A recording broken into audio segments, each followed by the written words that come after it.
If you enjoyed this audiobook, please consider liking, sharing, and subscribing to the channel. Sharing it with your friends and family helps spread knowledge, and when we help others grow, we grow too. Thank you so much for listening. Let's dive into the audiobook. Chapter 1. Debunking the Millionaire Myth. Part 1. The Profile of Real Millionaires. When most Americans picture a millionaire, they imagine someone driving a BMW, wearing designer suits, and living in a mansion. But Thomas Stanley and William Danko's groundbreaking research reveals that 80% of millionaires are first-generation rich, and their lifestyle choices would shock those expecting glamour and excess. The typical millionaire lives in a middle-class neighborhood, drives a 3-year-old domestic car, and shops at Sears. Stanley and Danko surveyed over 1,000 millionaires across America and discovered that most wealthy individuals look nothing like the stereotypes perpetuated by television and movies. Consider Warren Buffett, who still lives in the same Omaha house he bought in 1958 for $31,500. Or Sam Walton, who drove a pickup truck and flew coach until his death. The researchers found that millionaires cluster in surprising locations. While Manhattan and Beverly Hills grab headlines, the highest concentrations of wealthy households exist in suburban communities across Texas, Illinois, and Pennsylvania. These areas offer lower costs of living, reasonable housing prices, and tax advantages that allow money to compound rather than disappear into flashy displays. Professional backgrounds tell an equally surprising story. While many assume millionaires are doctors and lawyers, the data reveals that business owners dominate the ranks. Plumbing contractors, dry cleaners, and pest control operators frequently accumulate more wealth than their high-earning professional counterparts. John Chuang built a staffing company from nothing and became worth $50 million, yet he continues to clip coupons and buy generic brands at the grocery store. The research exposes a crucial distinction between income and wealth. High-income professionals often struggle to accumulate assets because their lifestyle expenses consume their earnings. Meanwhile, modest-income business owners who control their costs quietly build substantial net worth through consistent saving and investing. Geographic mobility plays a significant role in wealth accumulation. The study found that millionaires often move away from high-status neighborhoods where social pressure drives overspending. They choose communities where their frugal habits face less scrutiny and their dollars stretch further. Educational backgrounds vary widely among millionaires, but common traits emerge consistently. They possess strong analytical skills, live well below their means, and invest significant time in financial planning. Many never owned luxury items until after reaching millionaire status, and even then, they purchase used or discounted goods. The most striking finding challenges our fundamental assumptions about wealthy behavior. These millionaires allocate far more time to managing investments than shopping for status symbols. They buy generic products, repair items rather than replace them, and view expensive purchases as obstacles to long-term wealth building. This research fundamentally reshapes how we understand American wealth. The flashy lifestyle associated with riches represents a tiny fraction of actual millionaires. The majority built their fortunes through discipline, careful spending, and patient investing, rather than high salaries or inheritances. Their success stems from choices available to almost any American willing to prioritize wealth accumulation over immediate gratification. Part 2. Frugal Lifestyles. When Warren Buffett drives his modest 2006 Cadillac DTS to work each day, he embodies a principle that separates true millionaires from those who merely appear wealthy. Despite his $100 billion fortune, Buffett continues living in the same Omaha house he purchased in 1958 for $31,500, demonstrating that authentic wealth builders prioritize substance over appearance. Research reveals that actual millionaires drive cars averaging 8 years old, with Toyota Camry being among the most popular choices. They understand that a reliable vehicle serves the same transportation function whether it costs $25,000 or $75,000. This calculation extends beyond automobiles. The typical millionaire buys suits at discount retailers, shops for groceries with coupons, and repairs household items rather than replacing them. Consider Sam Walton, founder of Walmart, who famously drove pickup trucks and flew coach until his death. His fortune exceeded $8 billion, yet he refused first-class upgrades and wore inexpensive watches. Walton understood that every dollar spent on luxury represented lost investment opportunity. His approach exemplifies how millionaires view spending decisions through the lens of opportunity cost. This frugal mindset creates compound advantages beyond simple savings. Millionaires typically allocate 20% of their household income to investments and savings, while average earners struggle to save 5%. They achieve this not through deprivation, but through conscious choice architecture.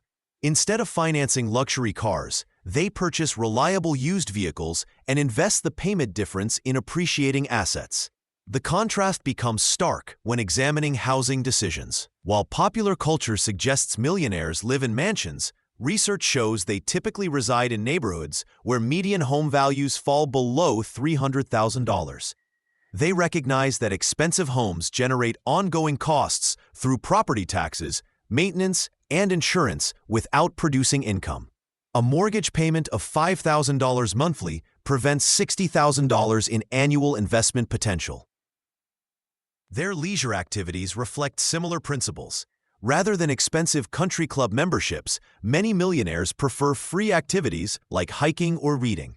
They view entertainment costs as wealth inhibitors. When they do spend on experiences, they focus on family activities that create lasting value rather than status displays. This approach requires psychological strength against social pressure. Neighbors driving luxury cars and colleagues wearing designer clothes create temptation to match their consumption patterns. However, millionaires understand that appearing wealthy and being wealthy represent opposite paths. They choose delayed gratification over immediate pleasure, recognizing that today's spending restraint enables tomorrow's financial freedom. The mathematics prove compelling. A professional earning $75,000 annually, who lives on $50,000 and invests the remainder, will accumulate significantly more wealth than someone earning $150,000 but spending $140,000. Frugality multiplies income's wealth-building potential, while luxury spending diminishes it, regardless of earnings level. Part 3. The PAW versus UAW Principle. When researchers Thomas Stanley and William Danko analyzed thousands of affluent Americans, they discovered something remarkable. Most people making six-figure incomes possessed surprisingly little actual wealth, while many modest earners had accumulated substantial assets. This revelation led to their breakthrough classification system that separates true wealth builders from high-earning spenders. The formula reveals financial reality with mathematical precision. Expected net worth equals age multiplied by pre-tax annual household income divided by 10. A 40-year-old earning $100,000 should theoretically possess $400,000 in net worth. Those significantly exceeding this benchmark become prodigious accumulators of wealth, while those falling substantially below earn the designation underaccumulators of wealth. PAWs typically accumulate twice their expected net worth or more. Dr. Sarah Chen, a pediatrician from suburban Chicago, exemplifies this category. Despite earning $180,000 annually, she drives a 7-year-old Honda Civic, lives in a modest 3-bedroom home, and invests 25% of her income. At age 45, her net worth exceeds $1.2 million, nearly double the expected $810,000. Her secret lies in systematic saving rather than extraordinary income. UAWs present the opposite pattern. Consider Marcus Williams, a corporate attorney earning $350,000 who maintains a net worth of only $200,000 at age 40. His expected wealth should reach $1.4 million, yet luxury car payments, private school tuition, and country club memberships consume most earnings. Despite his impressive salary, Williams builds wealth at a fraction of Dr. Chen's rate. Research reveals that UAWs spend disproportionate amounts on status symbols. They purchase expensive vehicles, designer clothing, and premium brands to signal success. This behavior creates a wealth paradox where higher earners often possess less actual financial security than their modest income counterparts. The average UAW spends nearly twice as much on automobiles compared to PAWs with similar incomes. Geographic patterns reinforce these distinctions. PAWs concentrate in middle-class neighborhoods with reasonable housing costs, while UAWs gravitate toward prestigious addresses with corresponding price premiums. A PAW might choose a $300,000 home in a solid neighborhood, while a UAW selects an $800,000 property in an exclusive area, despite comparable incomes. The psychological differences prove equally significant. PAWs view wealth as financial independence rather than spending power. They delay gratification consistently, understanding that current restraint enables future choices. UAWs conflate income with wealth, assuming high earnings guarantee financial security regardless of spending patterns. Time amplifies these differences dramatically. Over 20 years, systematic accumulation habits create exponential wealth gaps between PAWs and UAWs. The mathematics become inescapable. Steady saving and investing compound into substantial assets, while high spending on depreciating items erodes wealth-building potential. This principle explains why the millionaire next door often remains invisible while appearing far less affluent than their free-spending neighbors. Part 4. Case Studies and Research Insights. When researchers Thomas Stanley and William Danko interviewed over 1,000 millionaires across America, they expected to find luxury lifestyles and lavish spending. Instead, they discovered stories that challenged every assumption about wealth. Ordinary people who had quietly accumulated extraordinary assets while their neighbors had no idea. Consider the case of Martin and Sarah, a couple from suburban Cleveland. Martin worked as a welding contractor, Sarah as a high school secretary. Their combined income never exceeded $80,000 annually. Yet at age 55, their net worth reached $1.3 million. They drove used cars, bought clothes at discount stores, and lived in the same modest three-bedroom home for 22 years. When neighbors gathered for barbecues, Martin grilled burgers on a 15-year-old gas grill while discussing weekend fishing trips rather than investment strategies. Nobody suspected their wealth because they looked exactly like everyone else. The research revealed this pattern repeatedly. Dr. William, a small-town dentist in Georgia, accumulated over $2 million by age 60 while driving a 12-year-old pickup truck and shopping at thrift stores for work clothes. His splurge purchases included quality fishing equipment and donations to his church. Meanwhile, his brother-in-law, a successful attorney earning twice as much, struggled with debt despite owning expensive cars and taking European vacations. These millionaires shared remarkably similar thinking patterns. They distinguished between needs and wants with surgical precision. When considering purchases, they asked themselves specific questions. Will this item appreciate or depreciate? Does owning this advance my financial goals? Can I find equal satisfaction for less money? Their decision-making process resembled business evaluation more than emotional impulse. The interviews also revealed counterintuitive spending priorities. Most millionaires invested heavily in items that saved time or generated income while avoiding status purchases. They bought quality tools for home maintenance, reliable vehicles for transportation, and comfortable shoes for work. They avoided designer clothing, expensive restaurants, and luxury vacations unless these served specific business purposes. Perhaps most surprising was their relationship with financial advisors. Genuine millionaires rarely sought expensive investment counseling, preferring simple, diversified portfolios they managed themselves. They invested in index funds, held stocks for decades, and avoided complex financial products. Their approach resembled farming more than gambling, patient cultivation of assets over extended periods. The research also identified geographic patterns. Millionaires concentrated in middle-class neighborhoods rather than exclusive enclaves. They preferred areas with good schools, reasonable property taxes, and proximity to work. Their home values typically represented modest percentages of their total net worth, contradicting the common practice of buying the most expensive house possible. These case studies demonstrate that wealth accumulation follows predictable patterns. The millionaire next door succeeds through consistency, patience, and disciplined decision-making, rather than exceptional income or investment genius. Their stories prove that financial independence remains achievable for ordinary people willing to prioritize long-term wealth over short-term consumption. Chapter 2: Building Wealth Through Discipline. Part 1: Living Below Your Means.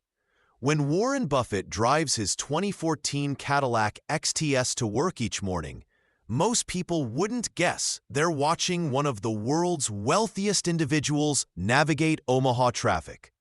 This simple truth reveals something profound about wealth accumulation. The secret lies not in earning extraordinary amounts, but in spending ordinary ones while your income grows. The research conducted by Thomas Stanley and William Danko revealed that 86% of luxury car owners are not millionaires. Meanwhile, actual millionaires overwhelmingly drive used cars, often keeping them for years beyond what their neighbors might consider reasonable. Take Sam Walton, who famously drove his 1979 Ford pickup truck until his death, despite building Walmart into a retail empire. This pattern extends far beyond transportation choices. Dr. Sarah Chen, a radiologist from Portland, exemplifies this principle perfectly. Despite earning $400,000 annually, she lives in the same modest home she purchased as a resident 15 years ago. Her mortgage payment represents just 12% of her monthly income, while she channels 30% directly into investments. When colleagues upgrade to luxury neighborhoods, Dr. Chen focuses on her portfolio balance instead of her zip code prestige. The mathematics behind living below your means creates what financial experts call the wealth accumulation equation. For every dollar you don't spend on status displays, compound interest begins working in your favor. A 35-year-old who saves an additional $500 monthly instead of upgrading their car payment will accumulate approximately $780,000 more by retirement, assuming a 7% annual return. Consider the stark contrast between two recent law school graduates. Jessica chose the Manhattan apartment that impressed her peers, spending 45% of her income on housing and lifestyle maintenance. Meanwhile, her classmate Michael opted for a modest Brooklyn studio, allocating only 25% to housing costs. 5 years later, Michael had accumulated $85,000 in investments, while Jessica struggled with credit card debt despite earning identical salaries. The psychological challenge involves resisting what researchers term reference group pressure. Most people adjust their spending to match their professional peers rather than their financial goals. Millionaires consistently report feeling comfortable appearing less affluent than their income suggests they should be. Real wealth builders develop what Stanley called defense against consumption. They automate savings before discretionary spending becomes possible. Many successful accumulators describe never seeing certain portions of their income because it transfers automatically to investment accounts on payday. The power of this approach becomes evident over decades. While others finance lifestyles that require continuous high earnings, disciplined spenders build assets that eventually generate their own income streams. This financial independence provides options that no salary alone can match. Living below your means transforms from sacrifice into strategic advantage when you recognize that every dollar saved today purchases future freedom. Part 2: Avoiding Lifestyle Inflation. When Dr. Stanley's research team tracked families earning identical six-figure salaries over 20 years, they discovered something startling. Some accumulated millions, while others remained financially stagnant. The difference wasn't investment genius or inheritance. Those who built wealth had mastered one critical skill that their peers ignored completely. The wealthy families developed what economists call consumption immunity, the ability to maintain spending patterns despite income increases. When John Thompson, a mid-level engineer from Ohio, received his first major promotion in 1995, his family held a peculiar celebration. Instead of upgrading their modest ranch home or replacing their reliable Honda Accord, they increased their 401k contribution by the exact amount of the raise. 25 years later, Thompson's investment account exceeded $2.3 million, while colleagues who celebrated promotions with lifestyle upgrades remained trapped in paycheck-to-paycheck cycles. This pattern appears repeatedly in Stanley's data. Wealthy individuals treat income increases like windfalls to be captured, not lifestyle improvements to be enjoyed. Dr. Sarah Bradford, who studied spending psychology at Stanford, found that most people unconsciously adjust their necessary expenses upward within 6 months of earning more money. The car payment that seemed reasonable at $45,000 income suddenly feels inadequate at $65,000. The apartment that once felt spacious now seems cramped. Millionaires break this cycle through deliberate friction. They create what behavioral economists call spending delays, mandatory waiting periods of 4 major purchases. Real estate investor Maria Gonzalez implemented a 3-month rule after her income doubled in 2010. Any non-essential purchase over $500 required 3 months of consideration. This simple delay prevented dozens of impulse upgrades that would have consumed her increased earnings. The most successful wealth builders actually decrease their lifestyle expenses as percentages of income. When Amazon executive Tom Chen's salary jumped from $120,000 to $180,000, his family's living costs remained virtually unchanged in absolute dollars. His housing, transportation, and entertainment expenses that represented 70% of his lower salary now consumed just 47% of his higher income. The difference flowed directly into index funds. What makes this approach psychologically sustainable? Stanley's interviews revealed that wealthy individuals reframe lifestyle restraint as purchasing power preservation. They view every unnecessary upgrade as stealing from their future selves.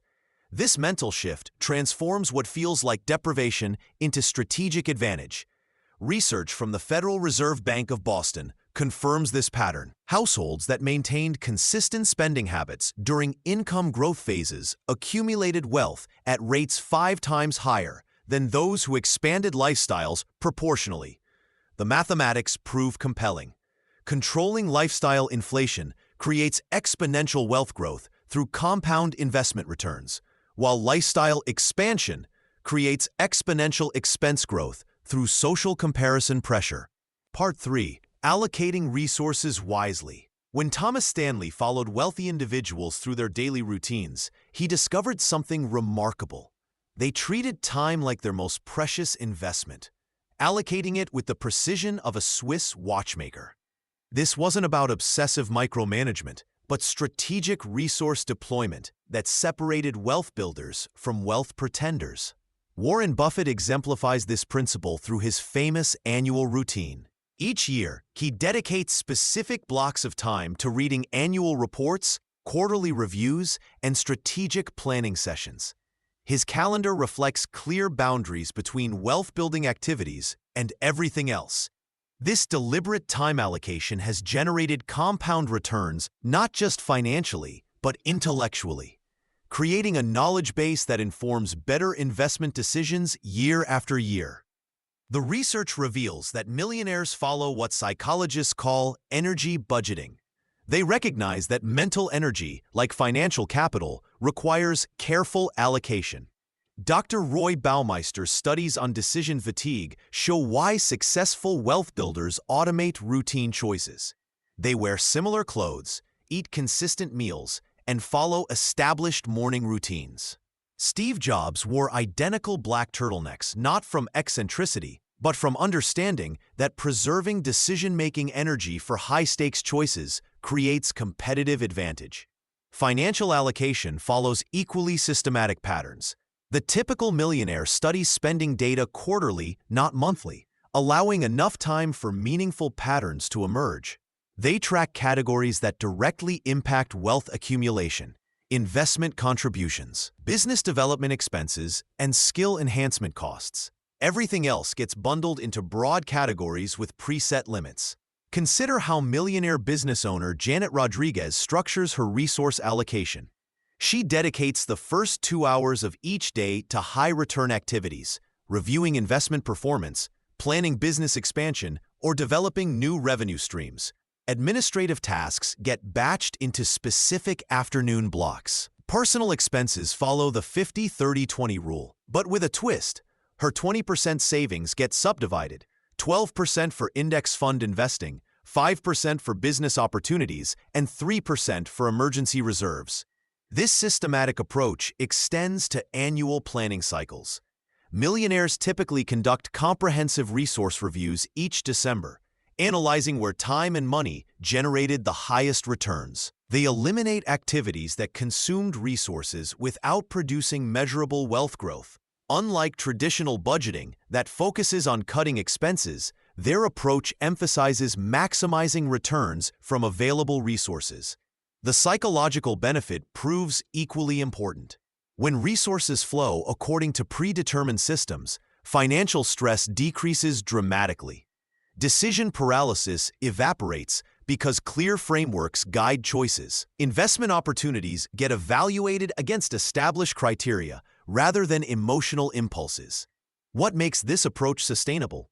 Stanley subjects consistently reported that systematic resource allocation felt liberating rather than restrictive. They described experiencing greater control over their financial destiny when following established frameworks. The discipline required upfront creates freedom downstream, allowing wealthy individuals to pursue opportunities confident their foundation remains secure. This calculated approach to resource management creates the foundation for their next crucial wealth-building strategy: investing in businesses that others overlook precisely because they appear unremarkable. Part 4. Investing in dull normal businesses. While Silicon Valley entrepreneurs grab headlines with flashy startups, research reveals that 80% of America's millionaires built their fortunes investing in decidedly unglamorous businesses, waste management companies, laundromats, and roofing contractors that generate steady returns year after year. Thomas Stanley's extensive research found that wealthy individuals consistently favor what he termed dull normal businesses over exciting ventures. Take John, a Colorado millionaire who owns 3 dry cleaning establishments.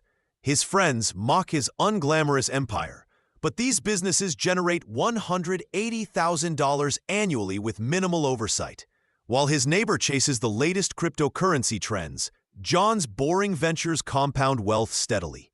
The data reveals fascinating patterns. Millionaires invest heavily in car washes, parking lots, self-storage facilities, and pest control services.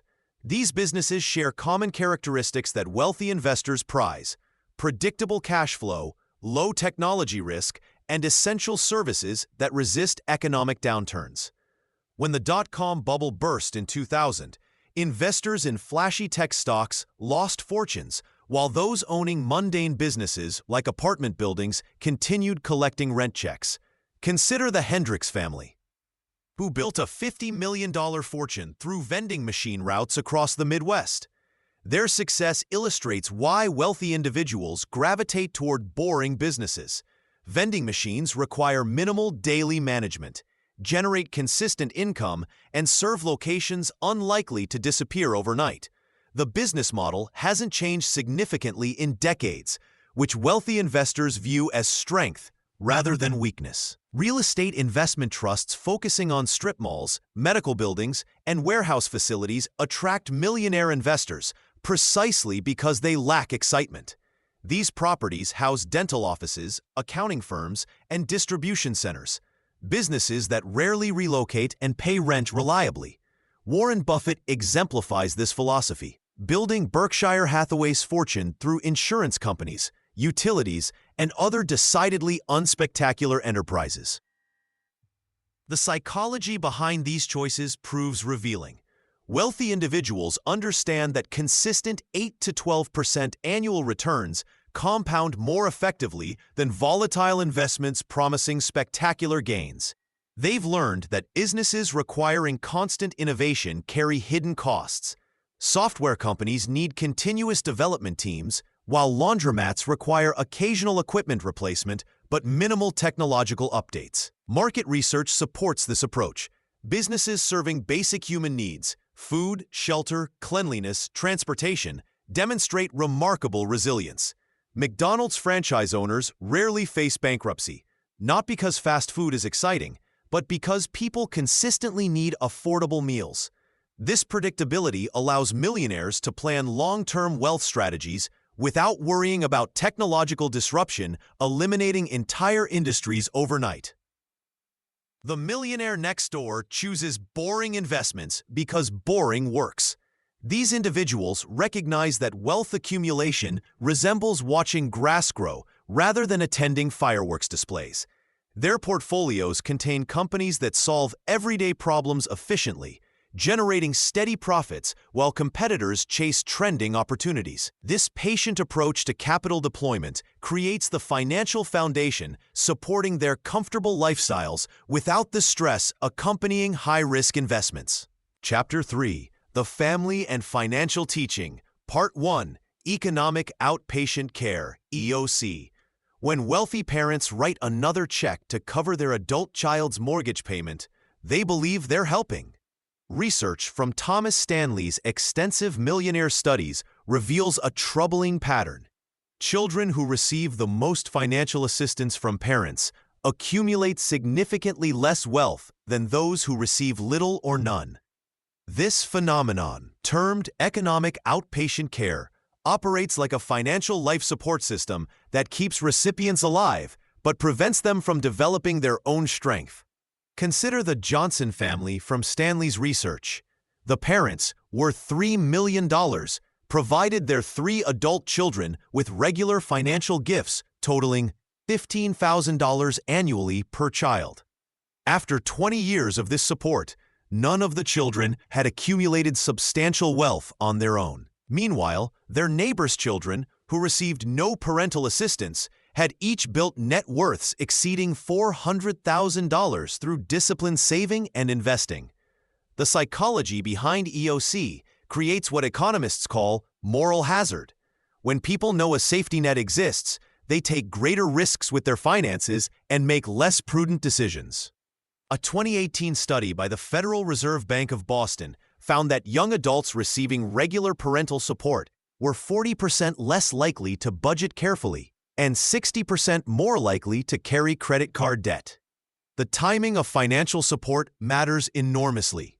Emergency assistance during genuine crises can be beneficial, but ongoing support creates dependency. Take the case of Microsoft co-founder Paul Allen's approach with his family members. Rather than providing continuous financial support, he invested in their business ventures and education, requiring them to demonstrate commitment and competence first. Parents often justify EOC by arguing they want to give their children advantages they never had. However, this reasoning overlooks how struggling to achieve financial goals builds crucial money management skills. When parents eliminate financial pressure entirely, they inadvertently remove the motivation that drives wealth accumulation. The most damaging form of EOC occurs when parents fund lifestyle inflation rather than wealth-building activities. Paying for expensive cars, luxury vacations, or oversized homes teaches children that spending exceeds earning capacity through external support. This pattern becomes deeply ingrained and difficult to break. Wealthy families who successfully transfer both money and money management skills typically establish clear boundaries around financial support. They might fund education or first-time home purchases, but refuse to subsidize ongoing living expenses. This approach maintains family relationships while encouraging financial independence. The data suggests a harsh reality. Love expressed through unlimited financial support often produces the opposite of what parents intend. Children who must create their own economic success develop the habits, skills, and mindset necessary for long-term wealth building. Those accustomed to parental financial rescue rarely develop these essential capabilities, remaining economically dependent regardless of their age or education level. Part 2. Raising financially responsible children. Warren Buffett's children learned about money by working in their father's office during summers, not by receiving trust funds at 18. This approach reflects a critical understanding that financial responsibility cannot be inherited. It must be cultivated through deliberate practice and gradual exposure to real financial consequences. The most effective wealth-building families treat financial education as a multi-decade curriculum rather than a single conversation. Consider the Johnson family from Minnesota, whose hardware store fortune survived 4 generations because each child started working in the business at age 12. They swept floors, stocked shelves, and gradually learned inventory management, customer service, and profit calculations. By their teens, they understood that money represented hours of work and careful decision-making. Research from the Federal Reserve Bank of St. Louis reveals that children who manage their own money before age 16 are 40% more likely to become high net worth adults. These families implement what researchers call graduated financial responsibility, starting with small allowances tied to chores, progressing to part-time jobs, then managing larger sums like college expenses or car payments. The Patterson family exemplifies this approach perfectly. Their 3 children received modest allowances but had to budget for everything beyond basic necessities. When their teenage daughter wanted expensive jeans, she saved for 3 months and ultimately chose a less costly alternative. Today, she's a successful surgeon who drives a 10-year-old Honda and invests 25% of her income. Contrast this with families who shield children from financial realities. When parents pay for everything, cars, insurance, credit card bills, even grocery money during college, they create what psychologists term learned helplessness around money. These children often struggle with basic financial concepts well into their 30s. The most successful approaches combine practical experience with open financial discussions. Children in wealth-building families typically know their parents' approximate income, understand household budgeting, and participate in family financial planning meetings. They learn that wealth comes from conscious choices, driving older cars, buying quality items that last, and prioritizing saving over spending. Timing matters enormously in these lessons.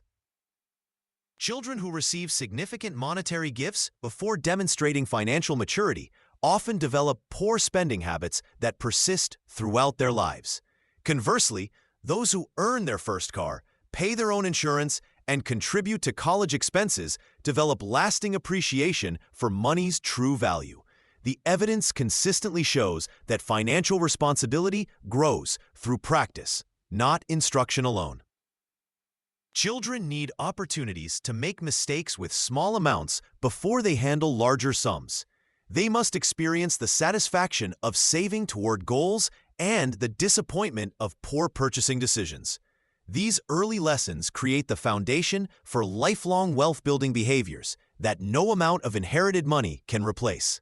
Part 3. Impact of parental support. When 34-year-old Sarah received a $150,000 inheritance from her grandmother, she felt financially secure for the first time in her adult life.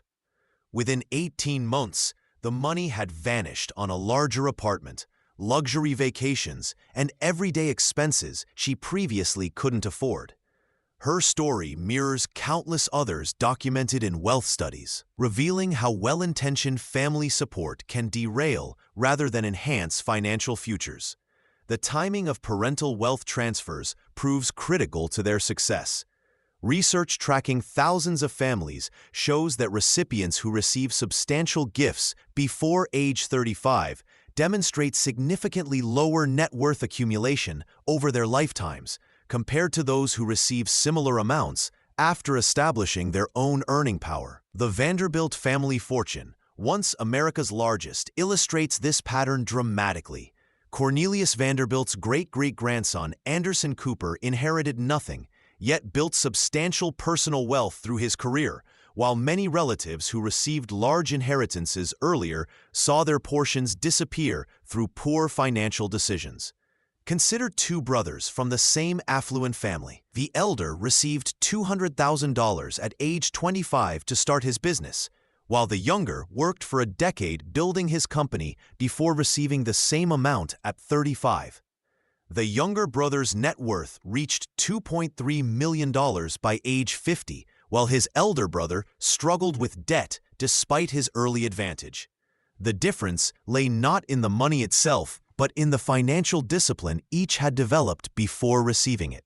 The amount of support matters as much as timing. Families providing moderate assistance see better outcomes than those giving lavish gifts. Dr. Thomas Stanley's research found that adult children receiving gifts exceeding 10% of their annual income showed decreased savings rates and increased consumption patterns. The wealthy Pritzker family exemplifies effective support strategy.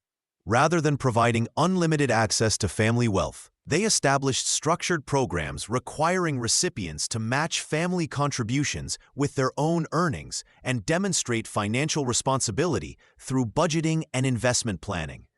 Intention behind wealth transfers shapes outcomes profoundly.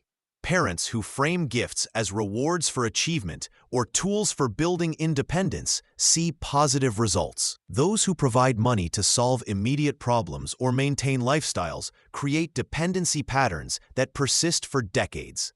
The Johnson family of Fidelity Investments requires each generation to work outside the family business for 5 years and demonstrate fiscal responsibility before accessing trust funds. This approach has preserved family wealth across 4 generations while maintaining strong work ethics among descendants. The most successful wealthy families treat financial support as investments in character development rather than simple transfers of resources. They attach conditions requiring recipients to demonstrate growth, contribute to society, or build their own enterprises. These strategies transform potentially destructive windfalls into powerful tools for creating truly independent, financially capable individuals who can preserve and grow family wealth rather than simply consume it. Part 4. Mindset Shifts for Generational Wealth. When the Vanderbilt family lost their railway fortune within 3 generations, they joined an unfortunate statistic. 90% of wealthy families lose their fortunes by the 3rd generation. The difference between families who build lasting wealth and those who watch it disappear lies not in investment strategies or business acumen, but in the fundamental mindsets they pass down to their children. The Rothschild banking dynasty offers a compelling contrast. 5 generations later, family members still manage significant wealth, not because they inherited superior genes, but because they inherited superior thinking patterns. From childhood, Rothschild descendants learn that money is a tool for creating opportunity, not a cushion for avoiding responsibility. They practice what financial psychologists call scarcity consciousness within abundance, maintaining the behavioral patterns that created wealth even after wealth arrives.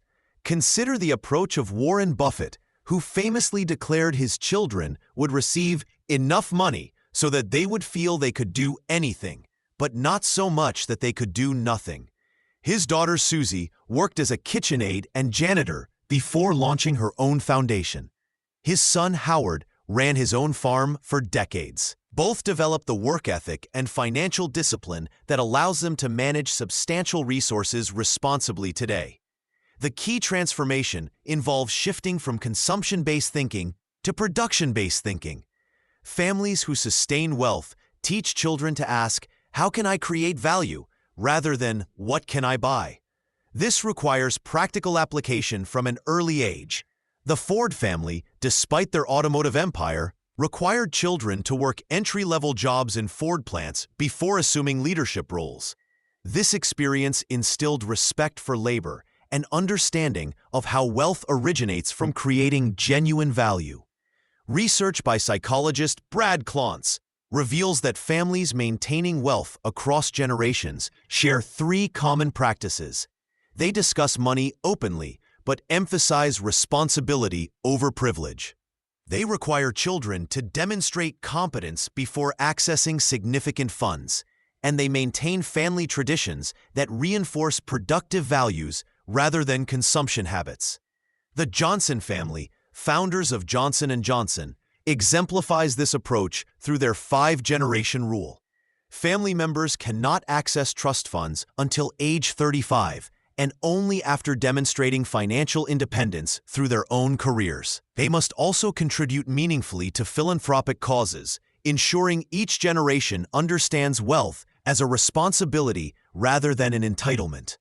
Successful wealthy families also practice planned adversity, deliberately creating challenges that build resilience. The Getty family requires younger members to live on modest budgets during college years, regardless of available resources. This builds the mental muscles necessary to handle both prosperity and setbacks.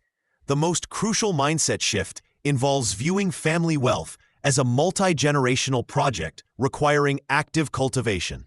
Like maintaining a garden, preserving family wealth demands constant attention to the values and behaviors that created it originally, ensuring each new generation carries forward the productive mindsets rather than merely the money itself.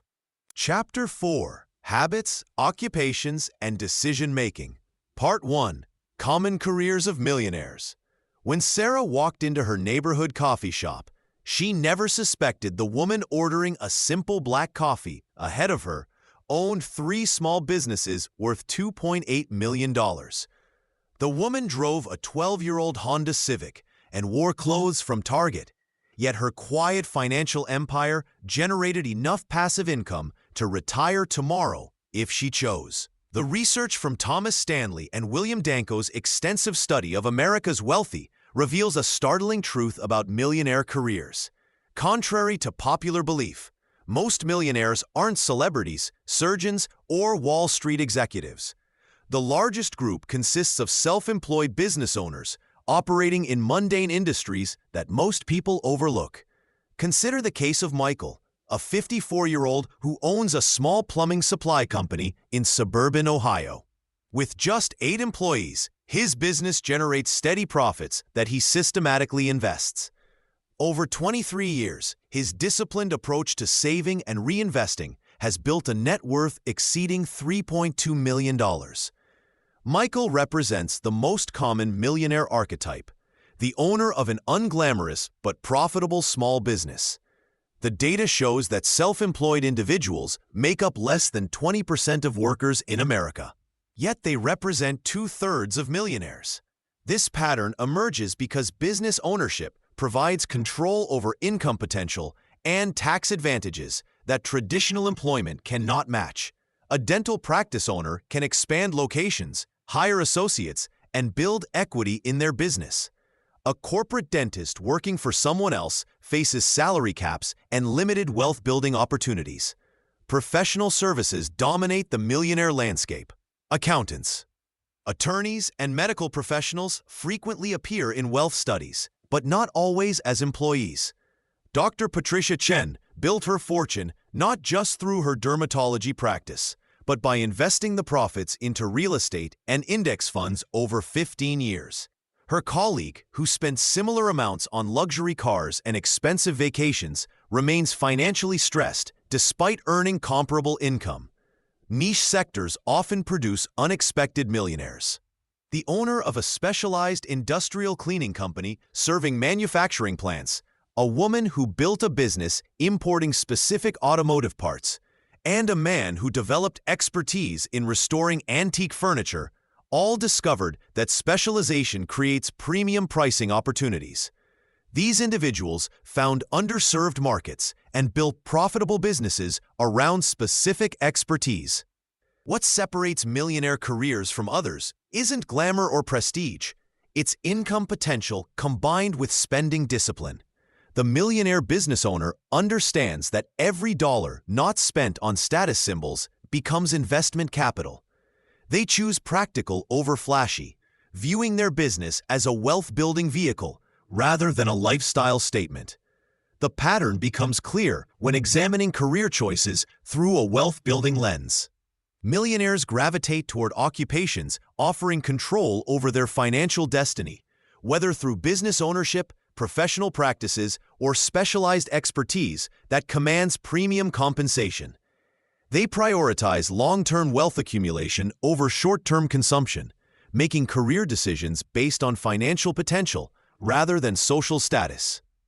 Part 2. Entrepreneurship versus employment. When Mark Benioff founded Salesforce in 1999, he left behind a comfortable executive position at Oracle where he earned millions annually. Today, his net worth exceeds $10 billion. Yet for every Benioff success story, thousands of entrepreneurs struggle to match what they earned as employees. The choice between entrepreneurship and employment represents one of the most critical wealth-building decisions most people face. The statistics paint a sobering picture that contradicts popular mythology. According to Bureau of Labor Statistics data, roughly 20% of new businesses fail within their first year, and only about 50% survive past 5 years. The Small Business Administration reports that fewer than 25% of businesses reach their 15-year mark. These numbers suggest that the entrepreneurial path, while potentially rewarding, carries substantial risks that many overlook. Yet among surveyed millionaires, business owners consistently outnumber employees by significant margins. Thomas Stanley's research revealed that approximately 2/3 of millionaires are self-employed or business owners, despite this group representing less than 20% of the working population. This apparent contradiction raises important questions about the relationship between business ownership and wealth accumulation.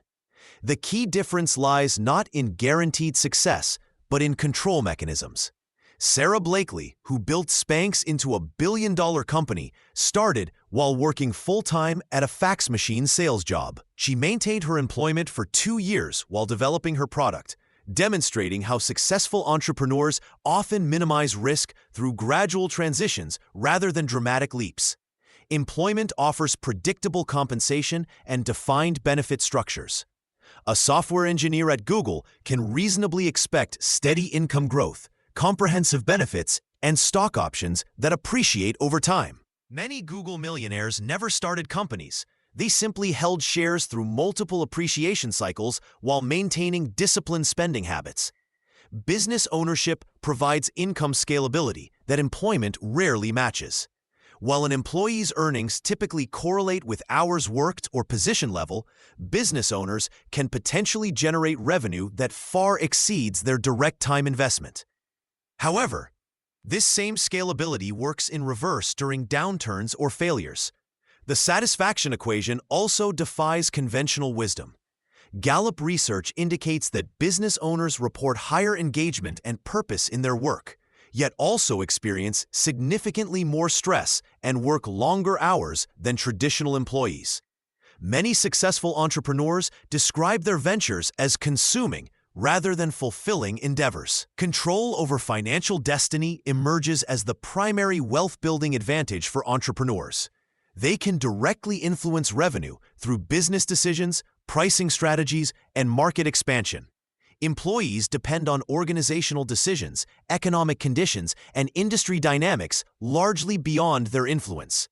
The choice ultimately depends on individual risk tolerance, skill sets, and financial goals. Warren Buffett became wealthy through employment and investing, never operating businesses directly. Meanwhile, Sarah Blakely built wealth through product innovation and market creation. Both paths can lead to substantial wealth when executed with discipline, patience, and strategic thinking about long-term financial objectives rather than short-term status or lifestyle considerations. Part 3. Smart Spending and Consumption. When researchers studied actual millionaires for over 20 years, they discovered something startling. The wealthy rarely buy what advertisements tell them to purchase. Instead of chasing luxury brands, these individuals make purchasing decisions like skilled engineers analyzing blueprints. Consider Warren Buffett, whose net worth exceeds $100 billion. Yet he continues driving a modest Cadillac and living in the same Omaha house he purchased in 1958 for $31,500.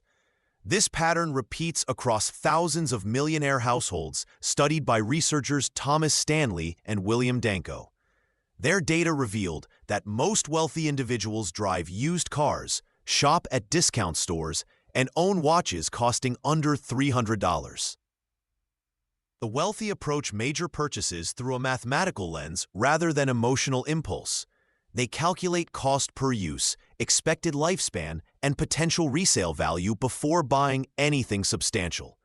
Take automobiles, where millionaires often purchase 3-year-old luxury vehicles instead of new ones, avoiding immediate depreciation while still obtaining reliable transportation. This strategy preserves capital for investment opportunities that generate returns rather than expenses that drain resources. Daily spending habits follow similar logic. Research shows millionaires rarely frequent expensive restaurants, preferring home-cooked meals that cost significantly less per serving. They buy generic brands when quality differences prove negligible, understanding that premium pricing often reflects marketing costs rather than superior products. These seemingly small decisions compound dramatically over decades. The wealthy also master delayed gratification in consumption timing. They wait for sales cycles, end-of-season clearances, and bulk purchasing opportunities. Real estate investor Barbara Corcoran built her fortune partly by purchasing quality items during off-peak periods, then maintaining them meticulously to extend useful life far beyond typical expectations. Millionaires distinguish between purchases that appreciate versus depreciate.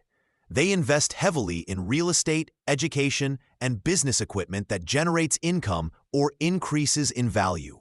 Meanwhile, they minimize spending on rapidly depreciating items like electronics, designer clothing, or luxury gadgets that lose significant value immediately after purchase. Perhaps most importantly, wealthy individuals resist lifestyle inflation despite rising incomes.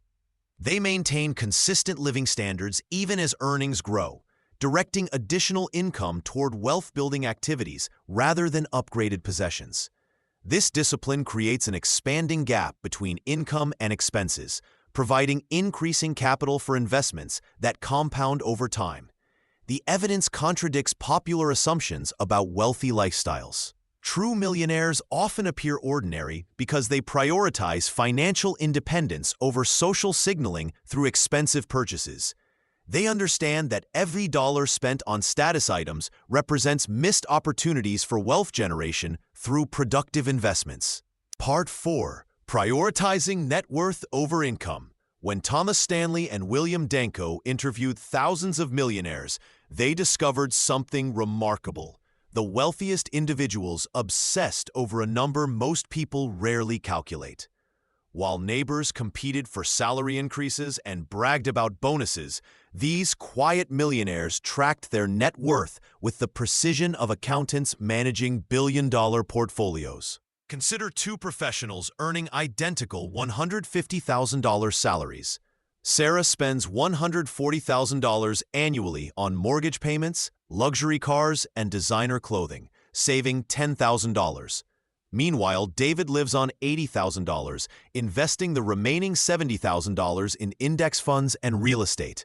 After 20 years, Sarah might have accumulated $400,000 in assets, but carries $300,000 in debt for a net worth of $100,000. David, focusing solely on asset accumulation, could possess a net worth exceeding $2 million despite identical earnings. This distinction separates authentic wealth builders from high-income earners living paycheck to paycheck. The research reveals millionaires calculate net worth monthly, treating it as their primary financial scorecard rather than annual income. They view every financial decision through this lens, asking whether purchases increase or decrease their total wealth position. Warren Buffett exemplifies this mindset perfectly. Despite building one of America's largest fortunes, he continues living in the same Omaha house purchased in 1958 for $31,500. His focus remains on growing Berkshire Hathaway's value rather than upgrading his lifestyle proportionally with his wealth increases. This approach maximizes capital available for wealth-generating investments rather than depreciating assets. The millionaire mindset treats income as merely fuel for the wealth-building engine. High earners often fall into the trap of lifestyle inflation, where increased earnings immediately translate to higher expenses. Genuine millionaires resist this pattern, maintaining consistent living costs while directing income growth toward appreciating assets like stocks, bonds, and real estate. Many wealthy individuals deliberately choose careers offering equity participation over pure salary maximization. They prefer stock options, partnership shares, or business ownership stakes that build long-term wealth rather than positions offering the highest immediate compensation. A software engineer accepting lower salary plus stock options at a startup demonstrates this principle, potentially generating far more wealth than peers earning higher salaries at established corporations. The most successful wealth accumulators establish specific net worth targets, then reverse engineer the required savings rates, investment returns, and timelines needed to achieve them. They treat wealth building as a systematic process, rather than hoping high income alone will eventually create financial independence. This methodical approach transforms ordinary earners into extraordinary wealth builders, proving that financial discipline matters more than earning potential in building lasting prosperity.